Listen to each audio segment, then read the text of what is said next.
Hola, ¿qué tal? ¿Cómo les va? Buenas tardes. Bueno, hoy vamos a tener un vivo sumamente interesante de temas que a veces le escapamos porque miramos para otro lado, no nos gusta hablar mucho de estos temas porque creemos que nunca va a tocarnos y cosa que es importante porque aparte de, digamos, aparte de poder, ahí se está uniendo Guillermo, de poder prevenir, hay que conocer eh, este tipo de patología para saber a qué nos enfrentamos y cómo podemos evitarlas. Vamos a invitar al doctor Guillermo Méndez. Muy bien.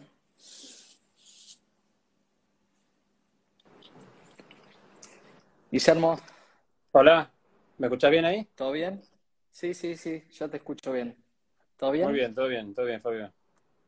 Bueno, el doctor Méndez es el jefe de la sección de, de oncología Oncología. del Hospital Bonorino Daondo, ¿sí? Que es el Hospital de Gastroenterología, y es el jefe de oncología en Fundación Favaloro. Es, formó parte de varios trabajos de investigación, principalmente quizá en las revistas académicas de medicina de mayor impacto a nivel mundial, así que tiene amplia experiencia en todo lo que es protocolos de investigación, el probar con nuevos tratamientos diferentes a los que eran convencionales, que bueno, por ahí más adelante en el vivo nos irá explicando qué avances hay con respecto a este tipo de patología. Así que bueno, Guillermo, te agradezco el haber participado un día como hoy, un fin de semana tan lindo. Pero bueno, son los únicos momentos que disponemos. Siempre nos estamos cruzando la tardecita en Fundación, los dos trabajando, así que es imposible hacerlo esto un día de semana. Así que bueno, te agradezco muchísimo la participación. No, al contrario, Fabio, un placer. Ya pasó el calor, así que ya bajó. Ahora estamos más cómodos. Bueno, excelente. Bueno, muy bien.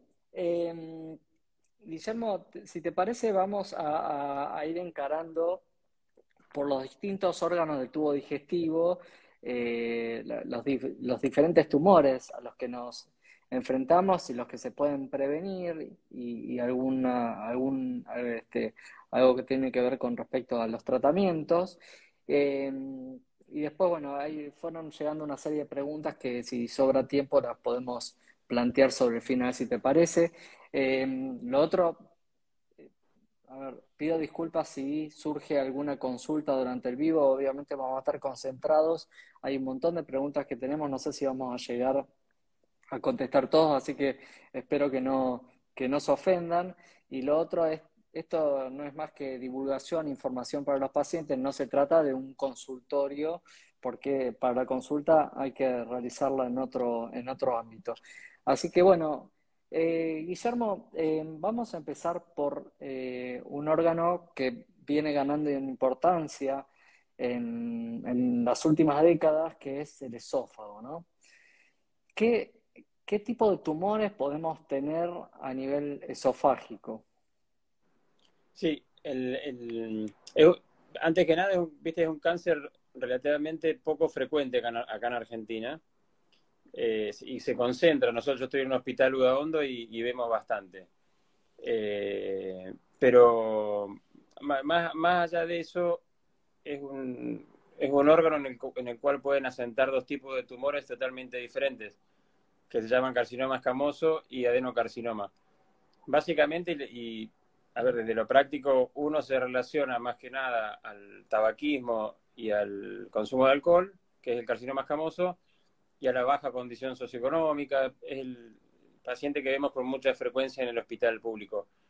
Y el adenocarcinoma es un tumor que asienta al final del esófago. El esófago es un tubo que va de la boca al estómago, y el adenocarcinoma está más cercano al estómago, digamos, y es más frecuente y relacionado con, sobre todo en Occidente, que hay cada vez más obesos y hay más reflujo, entonces se asocia sobre todo a eso.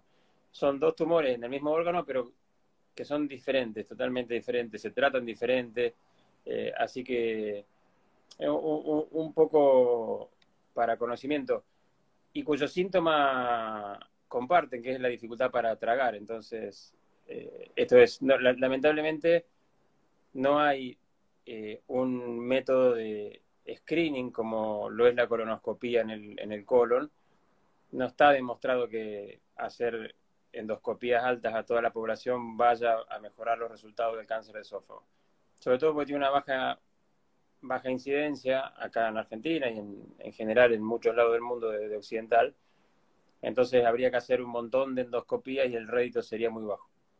Pero, dicho esto, vemos un montón de pacientes que vienen con dificultad para tragar hace un año. Entonces, creo que debe ser por lo menos un llamado de atención, que si hay una dificultad para tragar, si vos venís comiendo bien y te das cuenta que no podés comer, te comías un pedacito de carne y no pasa igual que antes, y eso se sostiene en el tiempo, va a ser una consulta precoz, digamos, no dejarse estar, porque lo vemos en la práctica, incluso con consultas médicas, decir, no debe ser nada, qué sé yo, ya va a pasar. Bueno, creo que está de más decir que hay que consultar, aunque sea un clínico, un gastroenterólogo, no digo un gastroenterólogo, un clínico al menos, y que vaya orientando. Sí, lamentablemente el ser humano se va adecuando a distintas dolencias y deja pasar el tiempo. Puede ser un dolor, puede ser esto que vos referís, ¿no?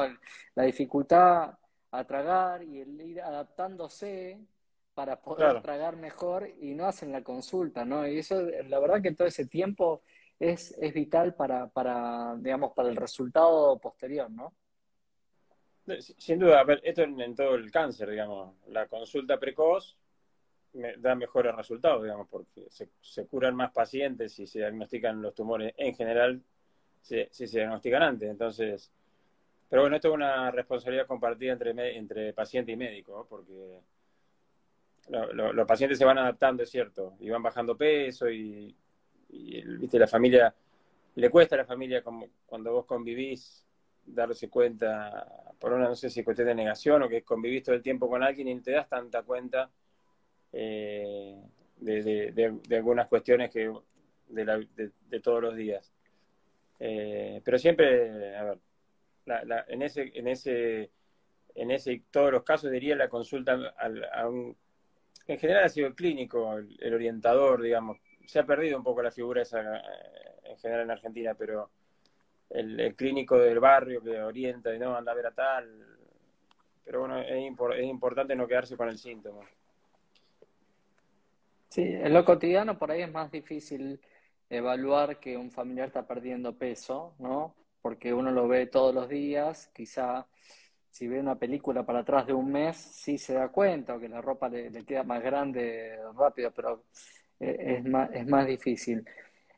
Guillermo, hablaste antes del escamoso, pero hay uno quizá que es un poco más prevenible a nivel del esófago, que es el adenocarcinoma, ¿no? Sí, sí, como te decía, está más cerca del estómago y se asocia en general a reflujo, a obesidad. Esto hace que aumente la presión adentro del abdomen, entonces eso genera un reflujo crónico desde el estómago hacia el esófago. Y eso va generando cambios crónicos en la mucosa del esófago y eso puede llevar en ocasiones al cáncer de esófago, del esófago inferior.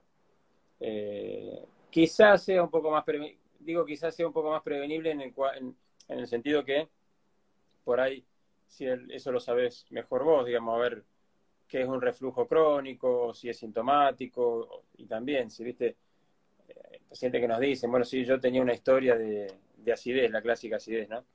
De que no me podía ir o me acostaba y ya me empezaba a arder después de comer y me empieza a arder la panza, dicen, ¿no? Pero ese típico ácido que algunos pacientes tienen, sintomático, digamos, en forma crónica, también puede ser un motivo de consulta y que dispare una endoscopía, que es el método para diagnóstico, te diría por excelencia, del cáncer esófago-gástrico, ¿no? Sí, con respecto a lo que decís, la importancia, ¿no?, del paciente sintomático que debe controlarse, sobre todo pacientes por ahí con factores de riesgo, con obesidad, tabaquista, y que ya tienen más de 45 o 50 años y que vienen con esta historia, es importante el control. Y lo otro es que como gastroenterólogos nosotros vemos la lesión precursora, así como es el pólipo a nivel colónico, la lesión que se conoce como Barrett, que es un cambio en la mucosa del esófago por el mismo reflujo, es una lesión precursora que nos prende algunas luces de alarma para decir, bueno, este paciente hay que seguirlo de esta forma o conviene ablacionar o sacar este Barrett antes que se transforme, porque uno ve que por ahí tiene algún grado de transformación y puede de esa forma prevenir lo que el día de mañana se puede transformar en un adenocarcinoma, ¿no? Totalmente. No, y lo dijiste, son cánceres relacionados al tabaquismo, claramente. Entonces, todos los tumores están relacionados al tabaquismo, pero el cáncer de esófago en particular. Eh, no está más decir que hay eh, consultorios, sobre todo, o clínicos de neumonólogos que ayudan a dejar de fumar. Yo creo que es importantísimo. Si uno siempre digo, los tres principales cánceres que más pacientes matan en el mundo, cáncer es la primera, segunda causa, ahí va cabeza a cabeza con cardio, ¿no? En adultos de mortalidad en el mundo. Y los tres cánceres que más pacientes matan son mama, pulmón y colon. Y los tres son prevenibles en cierta forma. El cáncer de mama con la mamografía, el cáncer de colon con la colonoscopía y el cáncer de pulmón dejando de fumar. Sería, te digo, si el mundo hiciera las cosas como corresponde, muy complejo, ¿no? Pero sería tan grande el impacto, no necesitaríamos drogas nuevas ni todo esto que sea al principio, investigar tanto los mecanismos complejísimos de los tumores, sino que, y eso, la prevención es lo que ha tenido más impacto en la mejoría de la mortalidad por cáncer desde los 70 hasta ahora. Los pacientes viven muchísimo más que antes. Ayer escuchaba un programa que decía antes, en los 80, bueno, vos también somos la época que tuvimos nuestra adolescencia en los 80, y, y escuchaba un comentario ayer que en esa época nadie se enfermaba, iba el médico, como yo decía, del barrio a verte a la casa, ¿no? Macana que nadie se enfermaban y se morían muy rápido de cáncer. Eso ha mejorado, pero notablemente. Pero la principal razón de la mejoría es de prevención primaria y secundaria, ¿eh? No es porque la tecnología desarrolló, no, es más sencillo, pero muy complejo, porque implica políticas de salud, digamos, ¿no? Bien, el otro mensaje que podríamos dar que no todo esófago de Barrett y no todo reflujo va a terminar en un cáncer. No, obviamente Al contrario, es absolutamente infrecuente, la pero niña. amerita un control, ¿no? No, el hecho de que alguien le diagnostique en Barrett no quiere decir que está sentenciado a tener un tumor, todo lo contrario, es lo más infrecuente. Sí, obviamente que hay factores de riesgo que se suman, que mencionabas vos, que es el tabaco, y el otro muy importante a la hora del Barrett es la obesidad. La obesidad, el tejido graso es un órgano, porque hoy se considera un órgano que es endocrino y libera un montón de sustancias que son inflamatorias, y esto es un mecanismo por el cual se genera el Barrett, y no solo eso, sino que lo ayuda a transformarse, por lo cual, y aparte que aumenta el reflujo la misma obesidad. Así que es un círculo vicioso importante, ¿no? No, como decís, ninguno de estos mensajes tiene que dar miedo. Es todo pre- prevención y diagnóstico temprano, y es cierto, el Barrett, la mínima, es mucho menos del 5% mucho menos, digamos, el 5% más cerca del 1% diría, se termina transformando en un cáncer, digamos, estas lesiones precursoras. Entonces, pero bueno, por lo menos te proporciona una herramienta de vigilancia y prevención, ¿no? Que al fin y al cabo me parece si es el objetivo que todos querríamos. Bien, eh, dos, tres palabras rápidas de los tratamientos, porque esto, digamos, los últimos años ha tenido avances importantes todo este tipo de tumores en cuanto a tratamiento, ¿no? Sí, no, ni hablar, ni hablar.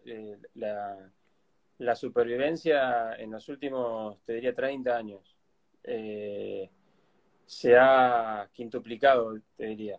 Eh, el, los pilares, no vamos a andar a extremar detalles, pero los pilares son la cirugía, la radioterapia y la quimioterapia.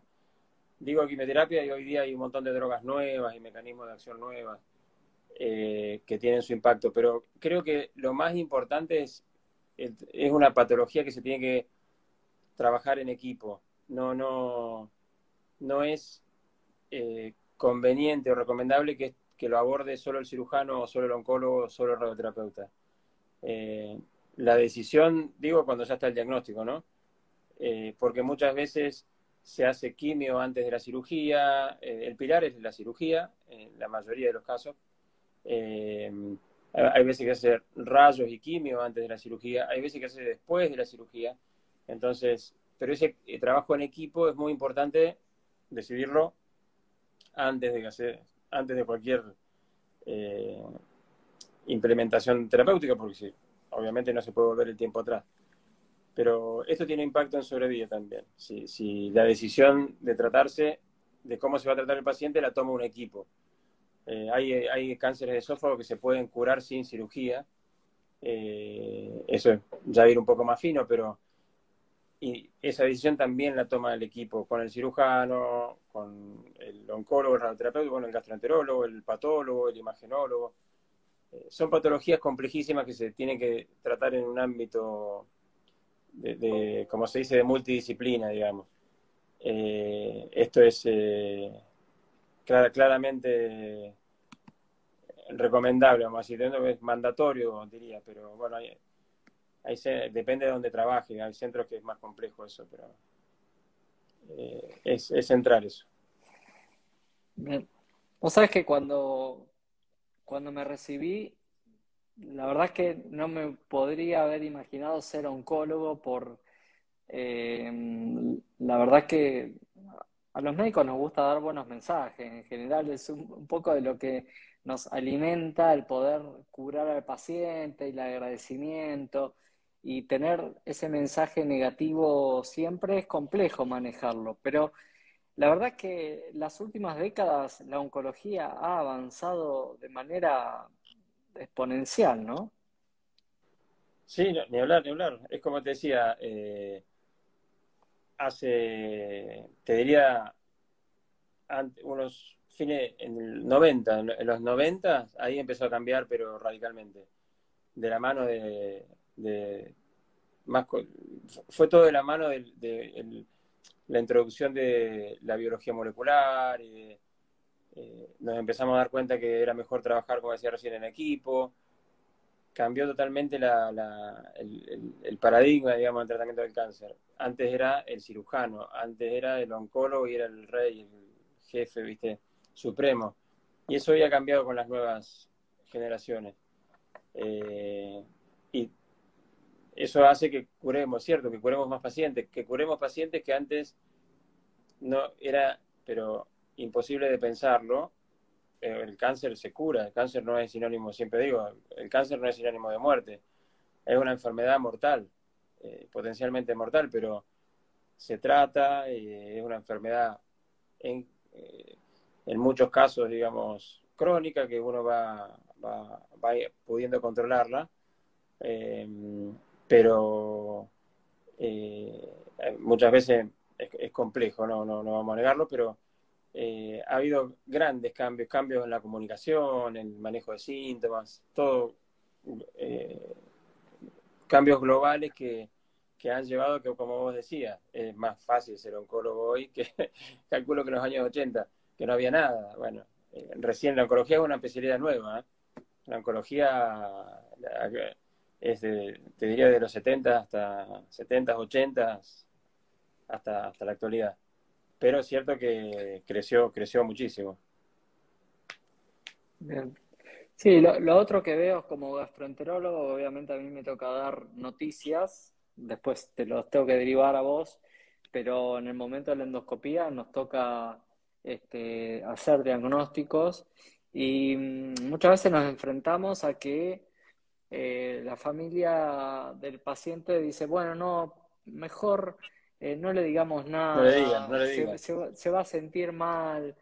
Se Y ponen de la verdad atrás, es que ¿viste? justamente, sí, sí, sí, bueno, eso atrasa mucho, eso era lo que se estilaba antes, y el paciente pobre, obviamente la mayoría se lo imaginaba, pero la recomendación hoy que le doy a los pacientes, a los familiares es, mire, mejor que conozca y que haga frente, porque lo mejor que puede hacer hoy, porque hay muchísimas herramientas, es enfrentarse a esta situación, ¿no?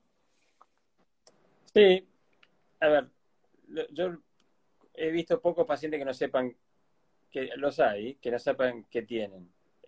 Pero vos o la oncología es una palabra conocida, digamos, entonces la familia no quiere que sepan, pero lo llevan al oncólogo y cuando va en la sala de espera hay pacientes que están sin pelo. Es complejo me- ocultar, hacer esa tremenda maniobra, digamos. Por otro lado, es que no decir, porque se va a deprimir, La verdad que te diría el 99% de los pacientes, nada, a ver, es una depresión reactiva. ¿A quién le gusta recibir una mala noticia, digamos? Y más que tenés una patología compleja, digamos, cualquiera que sea. Pero el 99% de los pacientes, la verdad que está bien, es una mala noticia, yo no estoy en la casa, pero supongo que estarán mal y el paciente, la familia, pero después todos los pacientes le dan para adelante y la mayoría de los pacientes con una fuerza tremenda, digamos. Ayuda a la familia, en esto es muy importante el acompañamiento. Eso tiene impacto también en los pacientes solos, le va peor. Eso te lo puedo, no lo tengo medido, digamos, pero es una impresión, viste, que estar solo, bueno, para como cualquier problema, es más fácil resolverlo en equipo. Y ahí la familia es central. Absolutamente. Sí. Absolutamente. Bueno, sigamos con quizá un tumor menos frecuente, sobre todo en nuestro país, quizá en otros países es muchísimo más frecuente, como es Japón, como es Chile, que es el tumor gástrico, ¿no? Sí, igual parecido al cáncer de esófago, en el sentido que no tenemos en Occidente un método de screening.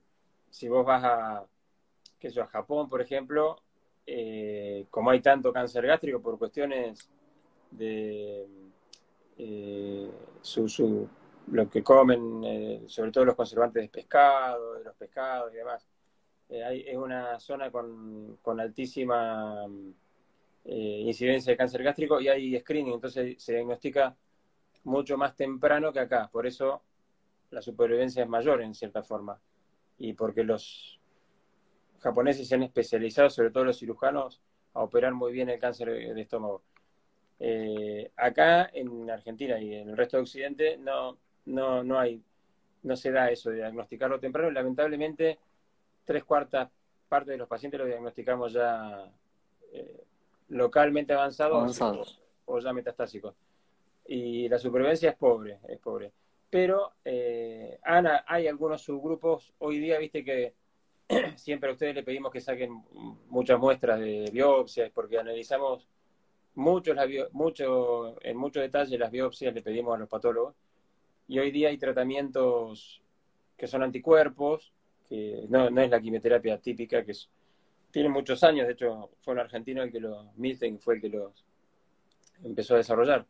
Pero que en algunos subgrupos de pacientes, que te diría que es el 20% de los pacientes, más o menos, pero eso va subiendo a medida que van pasando la investigación, que van pasando los años, que tenemos la chance de tratarlos con drogas nuevas y la supervivencia es notoriamente mejor. Pero lamentablemente, en general, es una patología que cuando la diagnosticamos tarde, que lo hacemos acá, insisto, lamentablemente pasa en muchos pacientes, la supervivencia es corta.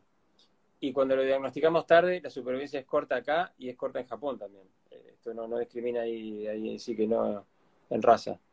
De hecho, entre la tercera y la cuarta causa de muerte en el mundo, sin que sea un cáncer tan frecuente. Pero lo que pasa es que es tan difícil diagnosticarlo temprano que por eso es que tiene tanto impacto en cuanto a mortalidad en el mundo.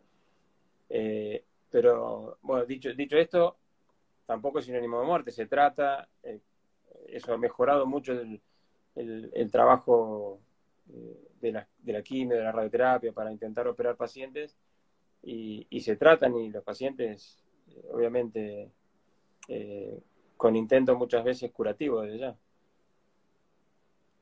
Bien, ahí justo te preguntaban si esta terapia que mencionaste es la terapia dirigida o Sí, son todas, cada- desde el año 2000, te diría del año 2004, más o menos, nació esto o hizo una explosión en el tema de terapias dirigidas, que no es más que encontrar una capacidad que tenga la célula tumoral y poder bloquearla con una droga, digamos, porque la quimioterapia es un poco, no discrimina demasiado, es totalmente empírica, digamos, no, tenemos que tratar y después vemos a ver si funciona o no. Acá, con las terapias dirigidas, tenemos la chance de tener una herramienta que se llama biomarcador, que nos ayude a predecir con mayor, por lo menos un poco más de chance de si ese tratamiento va a funcionar. Y eso ha ido, bueno, desde el año 2004, te diría, hasta ahora, tuvo un avance pero impresionante en lo que es la investigación y hay subgrupos de pacientes que son pequeños por lo pronto, lamentablemente, pero en los que hay un montón de estas terapias dirigidas que le cambian totalmente el pronóstico a pequeñas poblaciones, pero obviamente hay que estudiar a todos los pacientes porque no sabemos cuál va a tener esa capacidad en particular. Es muy, muy importante eso. Esto que mencionás también es lo que viene avanzando, que es la medicina de precisión, ¿no? Que tiene que ver justamente con respuesta a tipo de tumores, con determinados marcadores. Y mi pregunta es, y acá un poquito más que el esófago, ¿no? Los familiares de pacientes que tuvieron cáncer gástrico deben controlarse más frecuentemente, así como lo es el páncreas, por ejemplo. Sí, no, dentro de lo que es tumores digestivos, cualquier antecedente en un familiar, sobre todo de primer grado, y esto incluye estómago, páncreas, colon, ni hablar, tumores de intestino delgado también, obliga a tomar por lo menos recaudos desde el punto de vista preventivo, ¿no? No quiere decir que vas a tener, si tu papá tuvo cáncer de páncreas o tuvo cáncer de colon, no necesariamente eso significa que la descendencia o el hermano va a tener cáncer, pero obliga así a tomar alguna medida preventiva en los casos en los que la hay, digamos. A ver, harás una colonoscopía un poco más temprano, bueno, la clave es consultar. A ver, porque, viste, la información ahí sí que no te sugeriría que la saque de Google, digamos. Tenés que ir a un clínico y que después el clínico, vamos a decir, tener la suerte de que el clínico te pueda orientar al especialista adecuado, digamos, que lo hay. Argentina tiene un nivel de medicina espectacular, tanto en el ámbito público como privado, ¿no? Así que, a diferencia del resto, mirá que yo ando ahora no tanto, pero la pandemia no nos deja, pero ando mucho he andado por América Latina y es un lujo la medicina acá, si lo comparás con el resto de América, por lo menos América Latina. Excelente. Bien, ¿te parece que pasamos por páncreas, pasamos y dejamos el colon para el final, que es Sí, quizá lo que más explorado tenemos? sí, no, páncreas es el cuco, ¿viste? Cáncer de páncreas, es el cuco de la oncología digestiva y de la oncología en general, creo. Y con razón, porque es una patología particular que no tenemos tampoco métodos de diagnóstico temprano. Es un tumor relativamente resistente a las terapias habituales. Eh, Pacientes que en general tienen otras enfermedades asociadas, diabetes, entre otras, y eso dificulta, anatómicamente es un órgano que está, es una glándula que está mal ubicada, entonces lamentablemente la cirugía también es difícil en esa zona, entonces por todos esos motivos es un tumor que tiene mucho impacto en síntomas y en mortalidad también. Lo cual no quiere decir que en un grupo de pacientes, voy a decir lo mismo, los podemos tratar, se pueden eh, tratar con quimioterapia, sobre todo, y cirugía, cuando obviamente se puede. Y acá también es muy importante el equipo, ¿no? El imagenólogo, el cirujano es clave, digamos, como lo es también en esófago, como es en estómago.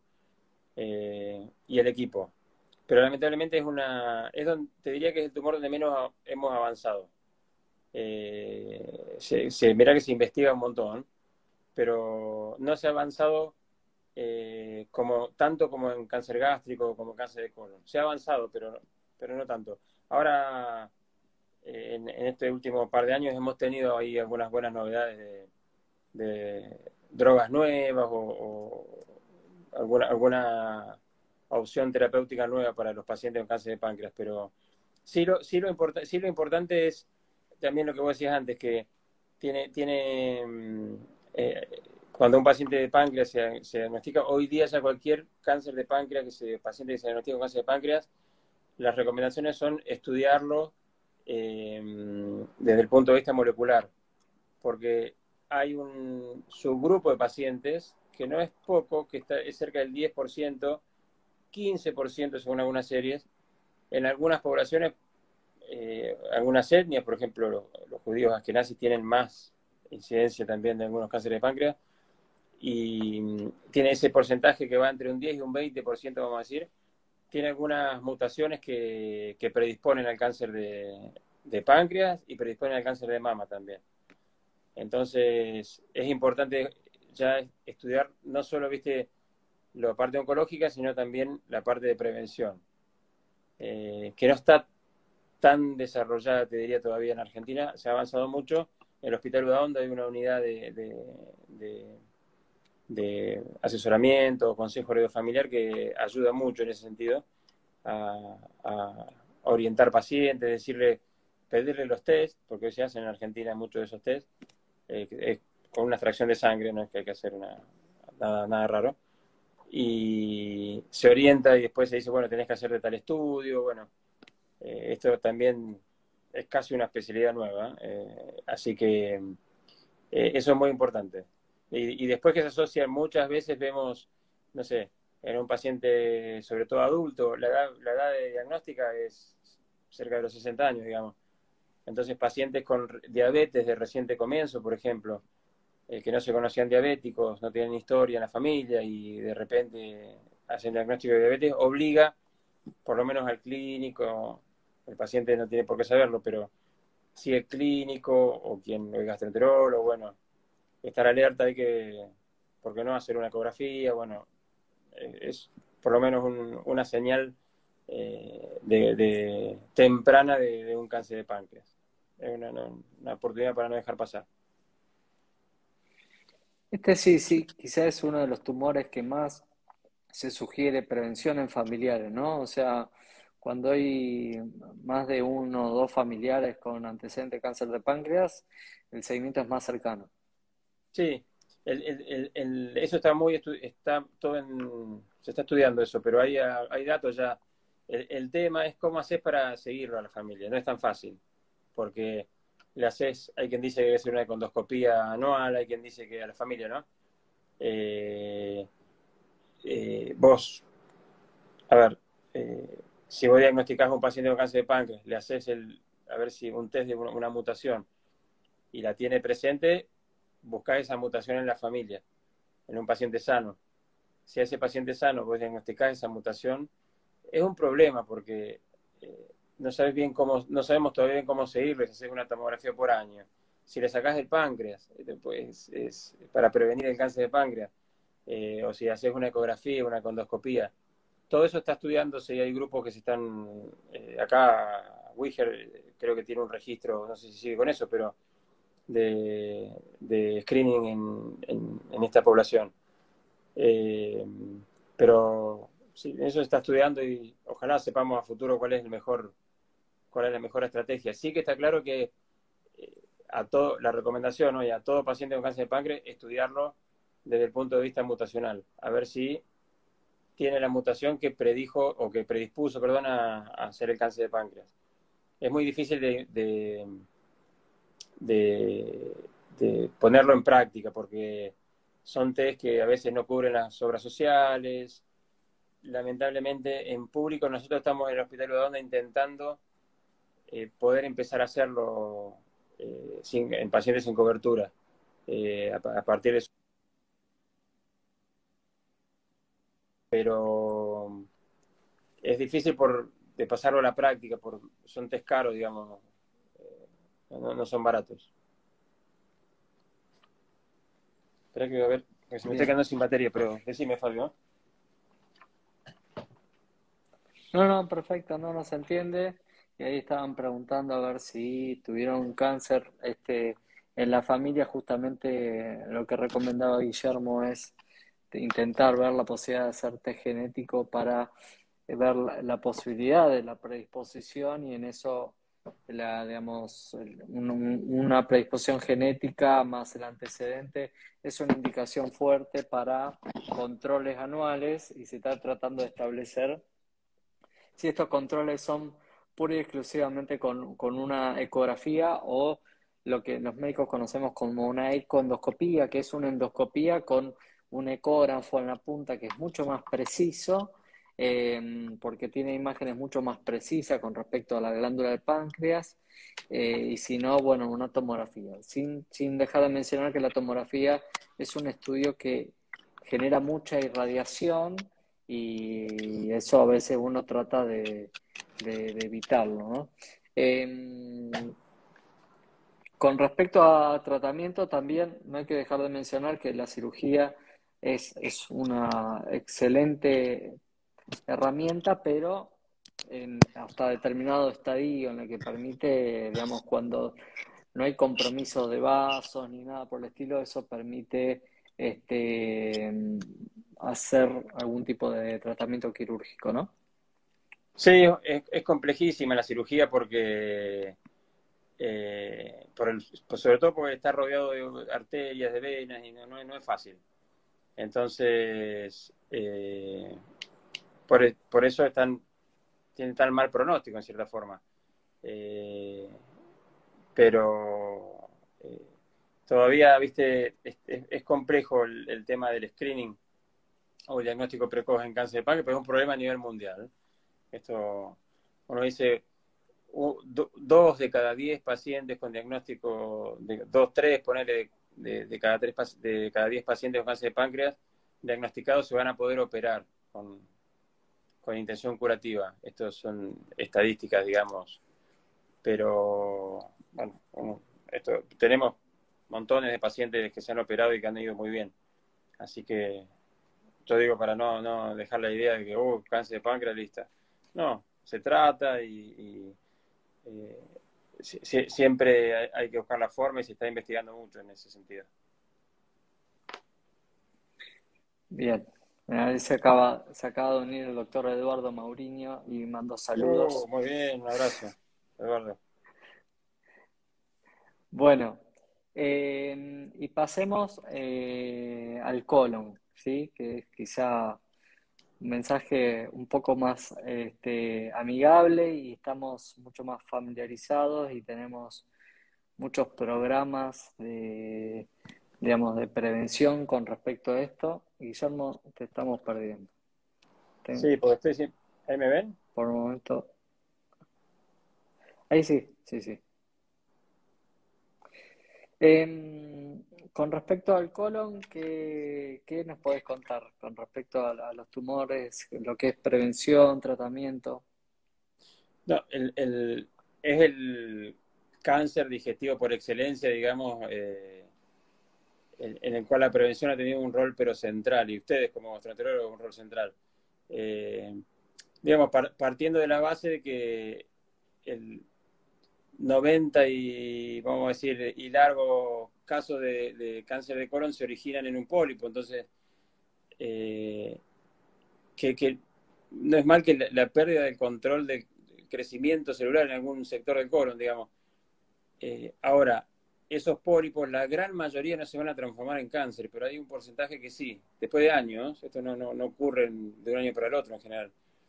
Eh, y eso nos da la chance, dicen, está el número, ¿viste? 10 años, es que lo que tarda en general un pólipo desde que lo diagnosticás hasta que tiene toda esa cantidad de cambios a nivel molecular y genético y demás hasta que se transforma en un cáncer. O sea que tenemos todo ese tiempo para nosotros, y esto ocurre en principal, con mayor frecuencia después de los 50 años, por otro lado.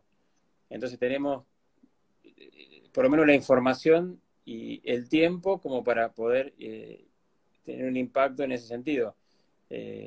Con una colonoscopia, sacar ese pólipo y olvidarnos de, uy, se transformará en cáncer o no. Bueno, lo sacás, lo analizás y listo. Y eso te dará después el diagnóstico. Pero es muy, muy, muy importante acá. Y como te decía, los avances en cáncer de colon, y este es un buen ejemplo, que ha habido en la mortalidad, en este sentido, que ha sido tremenda. Hoy día, eh, vamos a decir en el mundo, no voy a dar datos de mundo, primer mundo versus tercer mundo, pero en general la supervivencia a 5 años de todos los pacientes con cáncer de colon es de 60% más o menos. Eh, y te diría, en los años 80 era 20%, 30%. O sea, se ha más que duplicado la cantidad de curados, digamos. Y eso, como te decía al principio, fue principalmente porque aprendimos sobre prevención primaria, que es estilo de vida básicamente, no fumar, no tomar, hacer ejercicio y no engordar. A ver, no engordar. Algunas veces no engorda el que quiere, sino el que su cuerpo y su metabolismo lo deja, ¿no? Pero son esas 4 pautas, insisto, no fumar, no tomar en exceso, hacer ejercicio y la obesidad, son 4 cosas que tienen impacto en todos los cánceres y tienen mucho impacto, ¿no? Eh, entonces, y eso ha tenido un enorme impacto también en el cáncer de colon. Y después el screening.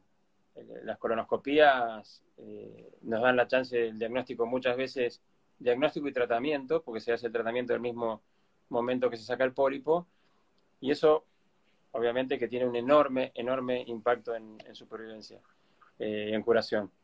Así que de esas dos cosas es lo que ha tenido toda la enorme, se lleva, te diría, el 80% de la mejoría en todas estas décadas. El resto sí, tenemos mejores drogas oncológicas, mejores anticuerpos, terapias dirigidas, como decía. Trabajamos en equipo, los cirujanos operan mejor. Todo eso por lo menos se ha congeniado como para que todo hoy día sea mejor. Pero dicho esto, hay un montón de carencias todavía. Yo creo que depende, teniendo una herramienta tan eficaz como es la colonoscopía, requiere de políticas de salud, digamos. Nosotros, viste, yo le digo a todos los pacientes, bueno, viene el paciente y de su familia y a ustedes les pasará lo mismo. ¿Sí? Uno les preguntamos si hizo colonoscopía o si hizo algún test de... No es la colonoscopía lo único, están los test de sangre oculta materia fecal, bueno, hay algunos otros métodos. Siempre el mejor método es el que hagas, validado, ¿no? Pero siempre que tenemos la oportunidad, tratamos de ver a ver si podemos tener un impacto, pero nuestro impacto es mínimo. Esto claramente requiere de una política de salud, digamos. El día del cáncer de colon es en marzo. El día del cáncer de mama, ni me acuerdo, pero vemos toda la ciudad con las cintitas rosas. Fuera de esos días, pues no hay mucha vista información. No veo yo mucho de prevención en la tele, hay cada propaganda, digamos, y no ves propaganda de prevención en cáncer de mama. Cáncer de cervix, se murió Tita Merelo y, y no hubo más no hubo más propaganda de prevención del cáncer de cuello uterino, que es la principal causa de muerte de mujeres jóvenes en el norte de Argentina. Pero también como son políticas de salud, me parece. Es un tema más, es para otro, para, Sí, para otro, es, para otra reunión, ¿no? obviamente que siempre decimos que la cola tiene mala fama. Obviamente el cáncer de páncreas y el Papa Nicolau en su momento es más aceptado. Muchas veces uno encuentra mujeres que van rutinariamente al año al ginecólogo, pero le mencionás una colonoscopía y no entienden por qué le están mencionando una colonoscopía. Creo que culturalmente nos falta todavía crecer. Uno lo ve en otros países y ahí ya hay programas que realmente el Sí, impacto que tienen en la prevención es enorme y eso nosotros está, seguimos con números muy bajos con respecto a lo que es la prevención del cáncer de colon, ¿no? eso está escrito, está publicado, que los lugares, qué sé yo, en Europa, en países escandinavos, en España mismo, en Barcelona, que es en la provincia, digamos, Cataluña, ha habido campañas con un impacto enorme. De campañas, digo, de políticas, digamos, políticas en salud de screening. Eh, Pensar que es la segunda causa en el mundo es tremendo, porque es la segunda causa de muerte por cáncer en el mundo. Son por año en el mundo se diagnostican 20 millones de, de cáncer, digamos. Hay 20 millones de diagnósticos de cáncer por año en el mundo. Y cerca de 2 millones son cáncer de colon. Sí, y 1 millón de muertes más o menos. Por ahí, el número es grosero. Y pensá que el 90% de lo que se podría prevenir. Por algún motivo no se pudo. Digamos, no. Es tremendo porque... Y ni hablar de lo que genera eso en el paciente mismo, en la familia, pero el gasto que genera un gasto mucho mayor de hacer una campaña, digamos, de preparar gente, no solamente tener equipos, sino preparar gente. Es, bueno, vos lo sabés mejor que yo, es complejo eh, de, de, de implementar, creo, de pasar a la práctica, pero es como uno tiene la impotencia y bueno, sabemos en cierta, digo sabemos, para eso hay que estar preparado, ¿no? Yo no sabría cómo hacer un programa de screening, la verdad que no, pero más o menos, digo, sabemos qué es lo que tendríamos que hacer, pero bueno, no se da ese paso para... Acá en Argentina, en su momento cuando nació el Instituto Nacional del Cáncer, allá hace 10 años ya, hubo participó gente del hospital y de screening, viste, de preparar gente para screening cáncer de colon, era uno de los objetivos, pero no sé en qué está eso ahora, no sé en qué habrá quedado. Me parece que tuvo su momento de fuerza y ahora no sé si tanto. Sí, lamentablemente como es un edificio gubernamental va cambiando de acuerdo a los A los gobiernos, sí, va sí, cambiando de totalmente. direcciones y todo como ocurre en la Argentina, que va cambiando de rumbo permanentemente de acuerdo a quién toma el instituto. Lo que vos decías, algo importante, ¿no? En la Argentina fallecen en promedio 20 personas por día por cáncer de colon, ¿sí?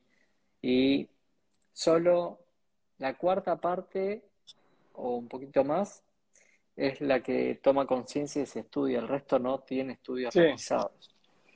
eso había una estadística del Instituto Nacional del Cáncer, justamente, pero vieja, debe ser del año 2014, debe ser 2015, que, como decís vos, el 25% de la población que tenía que hacerse colonoscopía, que vamos a decirlo, por ahora más de 50, mayores de 50 años, se hacía, no recuerdo si contemplaba solo colonoscopía o algún otro test de screening, algún test de sangre oculta, digamos, pero 25%.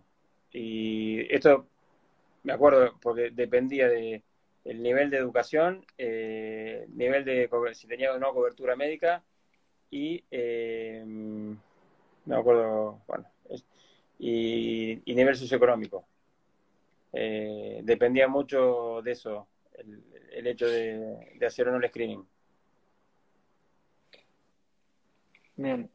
Eh, yo con respecto a esto quería agregar, aparte de las recomendaciones que diste, el tema de la dieta también es importante. Creo que parte de nuestra alta prevalencia en la Argentina tiene que ver con nuestro estilo de vida y nuestra dieta, aparte del consumo de cigarrillo. Eso también es crucial ahora que se está llevando mucho más el apunte a todo lo que es los ultraprocesados y la dieta mediterránea, porque esto resulta también que disminuye el nivel inflamatorio a nivel del colon, podría haber justamente menos predisposición, pero esto no evita, si alguien tiene una predisposición, que en algún momento aparezca el pólipo. Y a partir de eso me gustaría, Guillermo, que demos pauta, pues dándole preguntar, es a partir de qué edad debería controlarse y qué excepciones hay con respecto a cómo deben controlarse. Recién preguntaban si tienen un test de sangre oculta en materia fecal negativo, si deben controlarse. Entonces, a partir de ahí, me gustaría que dejemos claro a ver cómo son las pautas de control para la prevención de cáncer de colon. Sí, eh, refuerzo lo que decías, dieta y ejercicio, digo siempre, y cáncer de colon está bastante estudiado eso, y baja, baja, baja la tasa de diagnóstico y disminuye en los pacientes que están operados de cáncer de colon, en la dieta, sobre todo el ejercicio, baja un 20% el riesgo de recurrencia, digamos. Eh, Esos son los números en general, así que es muy importante. Con respecto a qué población, por ahora, digo por ahora, 50 años, la edad en la cual empieza a aumentar en forma importante el diagnóstico en la población general de cáncer de colon, por eso se tomó ese corte para empezar a hacer los test de screening. Digo por ahora porque como hay un problema en el mundo que es tenemos cada vez más diagnóstico de pacientes más jóvenes de 50, digamos. Entre 30 y 50 te diría. Pero bueno, también vemos menores de 30. Eh, por eso ha llevado sobre todo por ahora, algún grupo americano a postular que bajar la edad de screening a 45. Pero eso todavía no ha tomado ninguna guía. Todavía sigue siendo 50 años. Eh, y como te decía, eh, ¿qué te diagnóstico? Bueno, siempre es bueno hacer el que sea. Lo que pasa que esto no podés, lo que yo hablaba hace un ratito, si vamos a hablar de campañas a grandes escalas de población, digamos, ahí no podés salir a hacer colonoscopía al 100% de la población, porque no te alcanzan ni los gastroenterólogos ni los endoscopios. Entonces, por eso están un tamizaje previo que es con test de sangre oculta, que ha mejorado mucho. Hoy incluso hasta hay test genéticos, digamos, se ha avanzado mucho también en los test de sangre oculta. Y digo en la población general, ahora hacemos un breve repaso en quien tiene antecedentes, pero el test de sangre oculta que da es binario, digamos, positivo o negativo. Si es positivo, bueno, el próximo paso será un poco investigar un poco más y hacer una endoscopía a ver si esa sangre oculta se debe a algún pólipo. Estadísticamente lo más probable es que no sea nada, porque esto para sacar el miedo. Estadísticamente altamente probable que no sea nada, pero es un paso por lo menos de tamizaje previo para no salir a hacer endoscopía a grandes escalas. Y si el test de sangre oculta es negativo, hay distintas guías, en general se repite al año, bueno, esto lo sabrás más vos que yo, calculo. Hay algún grupo de pacientes en los cuales, sobre todo aquellos pacientes que tienen algunas enfermedades que predisponen al cáncer de colon, como pueden ser enfermedades inflamatorias, por ejemplo, enfermedad de Crohn o colitis, sobre todo colitis ulcerosa, antecedentes en la familia, sobre todo de primer grado, y sobre todo familiares jóvenes, eso también debe llamar la atención, porque quizás sean poblaciones en las cuales el inicio o la edad de inicio del screening pueda ser un poco antes. Pero es muy grande la variación ahí de recomendaciones. Yo creo que el mensaje es que si tenés un antecedente en tu familia, ni hablar si tenés más de uno, de cáncer de colon o cáncer, hay en algunos síndromes hereditarios el cáncer de colon se asocia a otros cánceres, cáncer de mama, cáncer de riñón, cáncer en otro sitio del tubo digestivo, cáncer de próstata, algunos cánceres de piel. Entonces, en familias, sobre todo familiares de primer grado, también importa el número de familiares, ahí hay que consultar, digamos, decía clínico, y que el clínico mande, como te decía hace un rato, hay unidades hoy día de consejo de familiar y asesoría genética que se estudian esto, dicen, bueno, a qué edad hay que hacer la primera colonoscopia en la familia, cada cuánto.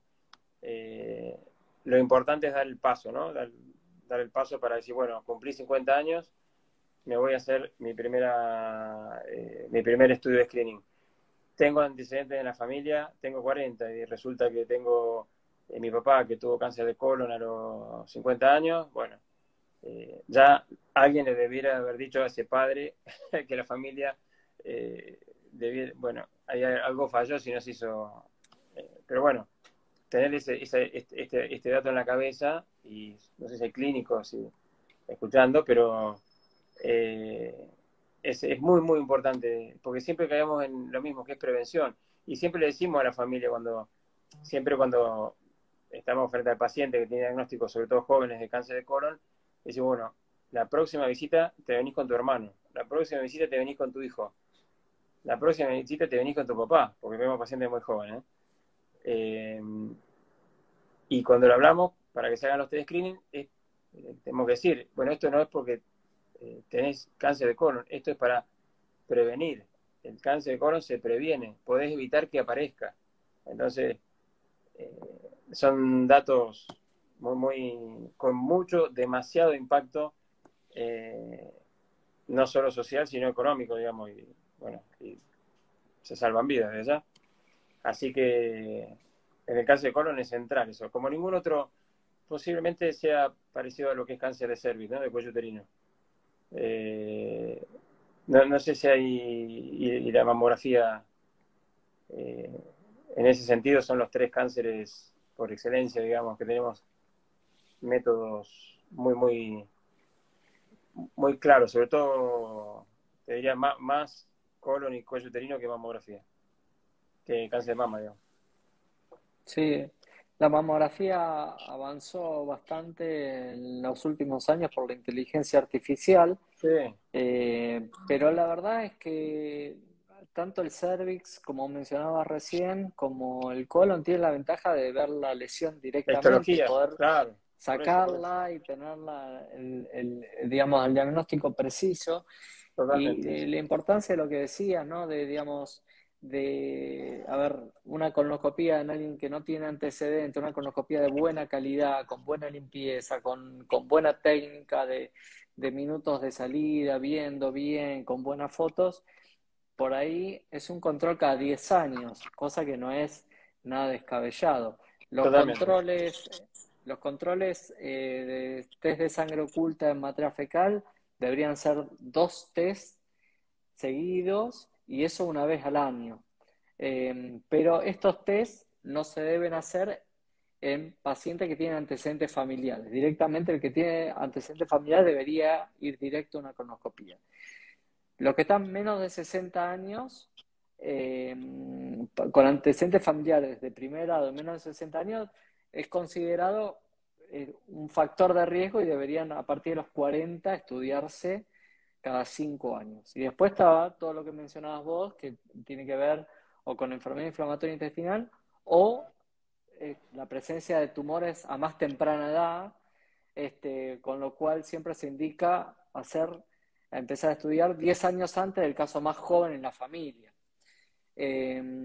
O aquellos, ahora no mencionamos, hay algunos síndromes con muchos pólipos a nivel del colon, que eso a veces requiere empezar a controlar hasta inclusive en la adolescencia, ¿no? Totalmente, es enorme, es muy amplio, viste, la gama. Lo importante es saber que hay que dar el paso, el miedo, viste, el miedo, yo creo que más que nada el miedo al diagnóstico, viste. Después está no sé si es miedo, es la fiaca de la preparación, bueno, como decir, capaz que una vez cada 10 años, que es la purga, ¿no? Pero bueno, no queda otra. Eh, Así que creo, el principal mensaje, ¿viste? Nosotros pasamos hablando de droga, de nivel, tenemos que estudiar cómo funciona, de volver no sé, casi a cuando estudiábamos, de ver la célula tumoral y las cosas muy finitas, y drogas terriblemente, con una tecnología impresionante y caras, y, y hay una inversión pero brutal ahí. Pero después caemos siempre hablando de esto, pucha, si uno pusiera gran parte de esa inversión en, como hablábamos antes, preparar gastroenterólogos, comprar endoscopio y hacer un buen programa de prevención, digo, vuelvo a decir, esto es política en salud, eh, no saber, se ahorraría un montón no solo en plata, sino hablo, ¿no? En cosas, cuestión social y vidas. Sí, obviamente es mucho más económico desde el punto de vista calidad de vida para un paciente que le hagan una colonoscopia y le saquen un pólipo que después se tenga que operar y hacer algún otro tipo de terapia.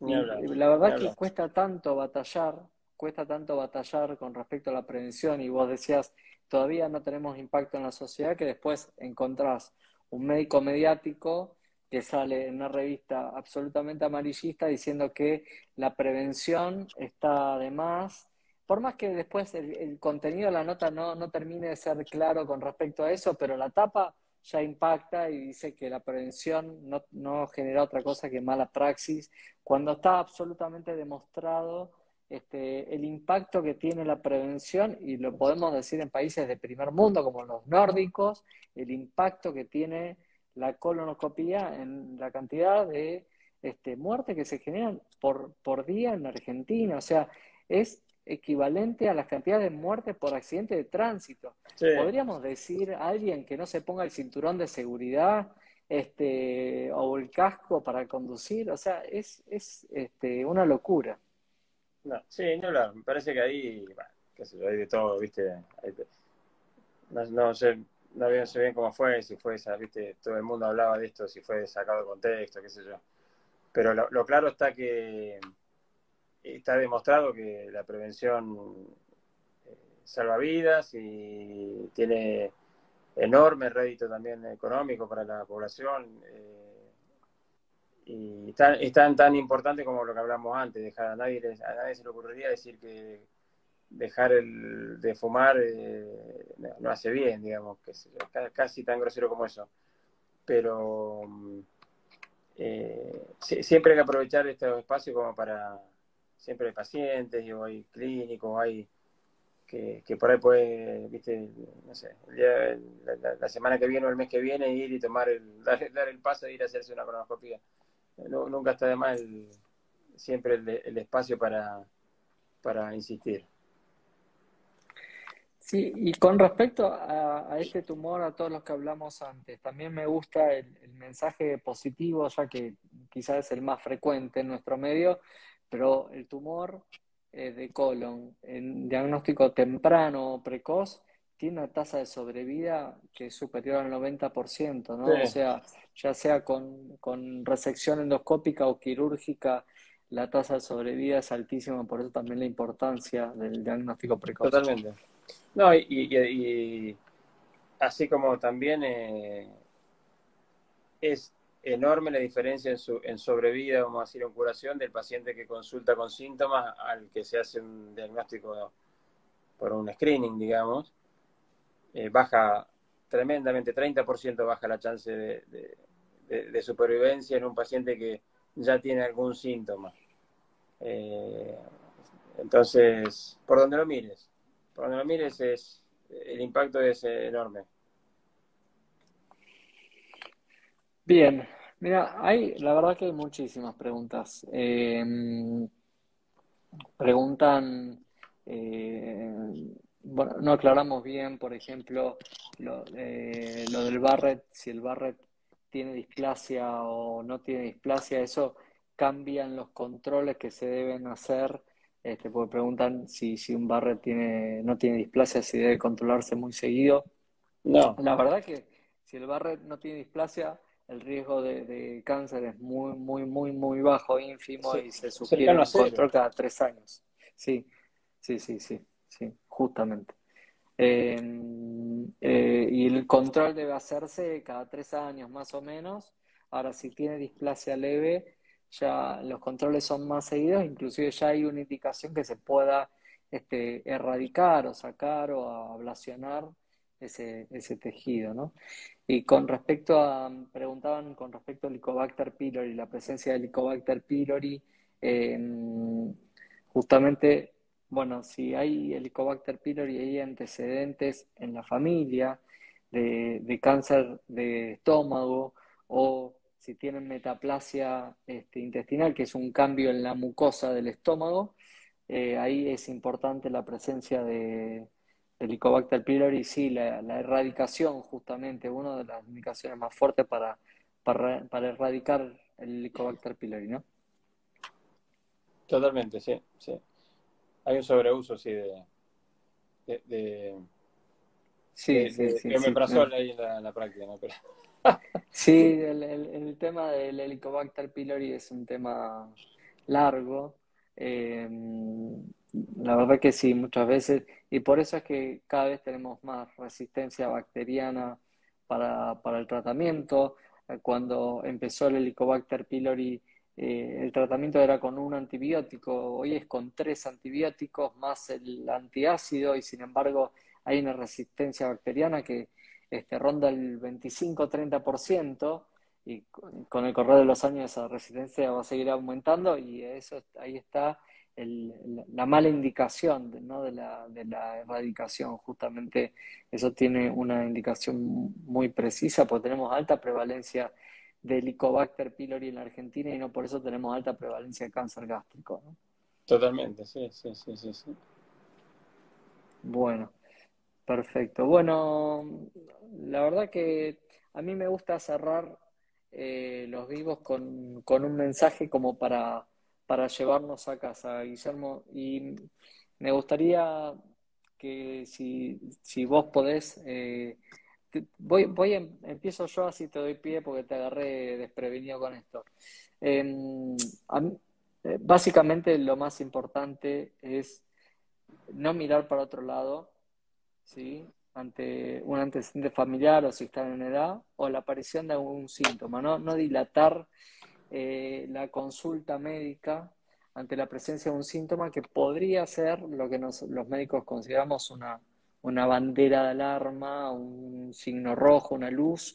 No esperar, no adaptarnos a la situación de voy a comer esto porque me pasa mejor, o cambié mi forma de ir de cuerpo, o vi sangre, o tengo un dolor abdominal que me llama la atención, pero voy a tomar una buscapina, o bueno, dije el nombre comercial, pero eh, no dilatar eso porque es un tiempo que es crucial para el tratamiento, ¿no? Sí, coincido 100%. Yo siempre digo en estas reuniones que el médico no es el enemigo, no va a ver, no debiera, digo no, la mayoría supongo, no lo va a retar al paciente, no lo va a cuestionar, está para ayudarlo, digamos. Entonces, pues la consulta creo que es clave porque, insisto, que es quien va a orientar a ver cómo, a ver si la consulta es relevante, si hay que ir a un especialista. Yo siempre hablo, bueno, digo el clínico, el médico de familia, quien sea que en general o el que fuera, que sea un poco el que decida a ver cómo seguir con esa primera consulta. Y después yo creo que el mensaje principal es que el cáncer se cura. Bueno, esto es el cáncer digestivo, digamos, pero que se cura, digamos, es una enfermedad curable, tratable.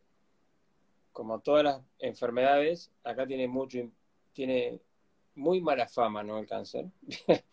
Bien ganada, pero tiene muy mala fama, da miedo, hasta, en cierta forma, genera hasta, ¿cómo se discriminación. Tiene mucho impacto, digamos, pero se trata y se cura en gran parte de los pacientes. Y eso depende totalmente de la consulta, como decís, de la consulta temprana, del diagnóstico temprano. Es vital y depende mucho de estilo de vida. No fumar, no tomar alcohol en exceso, hacer ejercicio. Digo que hacer ejercicio, la recomendación es 1 hora 3 veces por semana de caminata, una caminata, no mirando vidriera, sino caminata.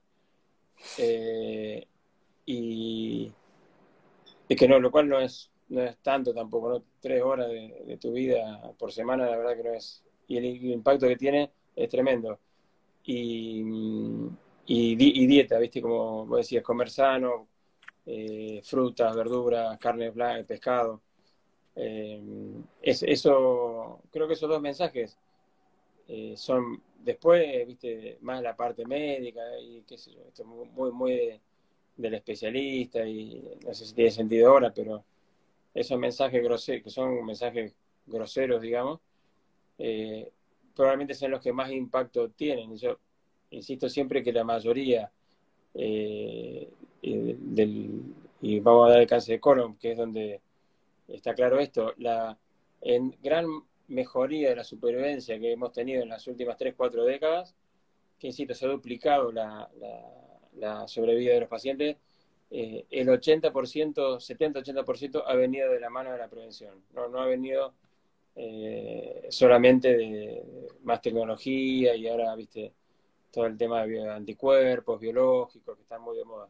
Inmunoterapia, viste, ahora hay muchas cosas de moda, pero ni por cerca tiene el impacto que tiene la prevención. Bien, clarísimo, clarísimo. Bueno, creo que ha quedado redondo. Obviamente son temas muy largos y tratar de hablar todo en una hora es imposible. Hay quedaron muchas preguntas por responder, así que después podemos seguir respondiéndolas por privado. Pero bueno, Guillermo, quería agradecerte. La verdad que me pareció muy importante este vivo. No es muy marketinero, pero siempre es importante y un mensaje importante lo que decías, que el cáncer se cura y justamente no hay que mirar para otro lado, hay que apurarse con el control y la prevención es fundamental. La prevención de calidad de vida y la prevención de los estudios a la hora de realizarlos. Así que bueno, gracias Guillermo, te dejo libre, no sé a dónde mandaste toda la tribu, pero que pueden volver a casa. Totalmente. Muchas gracias, Fabio. Y bueno, A vos, estaremos a ahí vos. alerta a cualquier oportunidad, me sumo. Un placer. Bárbaro, excelente, un gusto. Gracias, Saludos para todos. Buen fin de. Dale, muchísimas gracias. Buen fin de Chao, semana. chao. Chao, chao.